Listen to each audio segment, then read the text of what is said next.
What do I need to do in these days? What do I need to do is, first of all, takbir, tahmeed and tahleel. Allahu Akbar, alhamdulillah, la ilaha illallah. All these things, and they're considered to be good acts, one of the best acts. To give sadaqah. To give sadaqah. So sadaqah, which is charity. To fast in general, as we're going to detail that inshallah. To recite the Quran. To pray the voluntary. To make the night prayer. And the best thing you could do as well is to, of course, you could make what? Best act? Hajj. Because Hajj will involve everything. And the Hajj is in these days. Remember, this Hajj is in these days.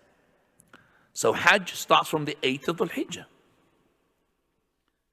Now, if we can look careful as well here, that we have other hadith to say to us that the days that we increase in the remembrance of Allah, hadith Abdullah ibn Abbas, one of them is the correct, authentic one, okay, which is sahih, but some others, which is to do with akthiru bil takbir al tahleel, this one has something in the narration of it, but never mind, it is sound in its meaning.